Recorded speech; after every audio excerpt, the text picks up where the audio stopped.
જય સ્વામિનારાયણ. આ સેવક મિહિર આજે ફરી એક વિડીયો લઈને આવ્યો છે. ગયા વિડીયોમાં આપણે જોયું હતું કે સુખ એટલે શું. તો આજે આપણે ડિટેલ્સમાં સુખ વિશે વાત કરવાના છીએ. સુખ એટલે એક પરિભાષા એવી થાય, સાચી રીતે આપણે જોવા જઈએ તો સુખ કોને કહેવાય? સુખને બે ભાગમાં ડિવાઈડ કર્યા છે. એક નાશવંત સુખ અને બીજું અવિનાશી સુખ. મહારાજે પણ કહેલું છે કે સાચું સુખ કયું? તો સુખમાં ડૂબ્યા પછી ક્યારે પણ એનો અંત ના આવે. અવિનાશી સુખ અનંતકાળ, અનંત કોટી કલ્પ સુધી પણ એ સુખ લીધા જ કરીએ. એનું નામ છે અવિનાશી સુખ. એ સાચું સુખ છે. અને બીજું છે નાશવંત સુખ. નાશવંત સુખની વાતો તો કરીએ એટલી ઓછી છે. આ દુનિયામાં તો બસ આ દુનિયા જેની પાછળ પડી છે, બસ બીજું કાંઈ જ નહીં. બસ પૈસા, પ્રોપર્ટી, કેમ કરીને મારો મોહ એટલો આગળ કે મારું નામ થાય, પ્રોપર્ટી, પૈસા, સમાજમાં મોભો, એ જ સાચું આપણું સુખ આપણે માની લઈએ છીએ. પરંતુ આજે હું એ કહેવા માગું છું કે એ સુખ તો છે જ, કંઈ વાંધો નહીં, પણ આજે સુખ છે, કાલે એ આપણી પાસે હોય કે ન હોય. એનું એક હું દ્રષ્ટાંત દ્વારા આપને એક સમજાવવા માગું છું.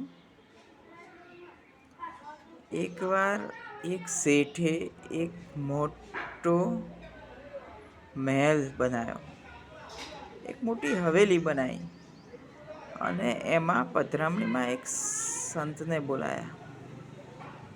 એક નામી સંત હતા, એમને બોલાયા, પધરામણીનું આમંત્રણ આપ્યું. એ સંત આવ્યા અને એ સંતે આવ્યા બાદ એક વાત કરી અને એમને પૂછી લીધું કે આના ટેરેસ પર જવાનો રસ્તો ક્યાં, સીડી ક્યાં? એ સીડી દ્વારા ટેરેસ પર લઈ ગયા અને આમ તેમ નજર કરી અને એમને સીધું એક સ્મશાન દેખાયું. ત્યારે એમને કહ્યું, વડીલ સંતે એ શેઠને વાત કરી કે પેલું સામે દૂર જે દેખાય છે એ શું છે ખબર છે? તો એ કહે છે કે સંતજી, મહાત્માજી, આ તો એક સ્મશાન છે. તો કે સ્મશાનમાં શું થાય?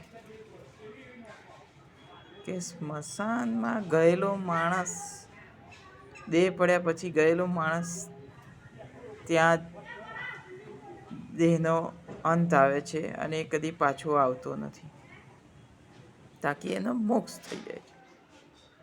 એ સુખમાં જતો રહે છે. સત્સંગની ભાષામાં આપણે કહીએ તો મૂર્તિનું સુખ રહે છે. તો આજે એક વાત એ દ્રષ્ટાંત દ્વારા આપણને શીખવા મળશે. આગળ એ સંતે કીધું કે સાચું સુખ કયું છે ખબર છે? તો એ શેઠે પૂછ્યું કે ના. તેમને સમજાયું કે આગળ જતાં આપણો દેહ પડે, દેહ પડ્યા બાદ આપણને આપણા સગા સંબંધીઓ આપણને ત્યાં છોડે છે. તો શું પછી આપણને પાછા બહાર એ સ્મશાનમાં પડેલો દેહ એકવાર એન્ટર થયો પછી શું એ બહાર નીકળી શકે છે? તો કે ના,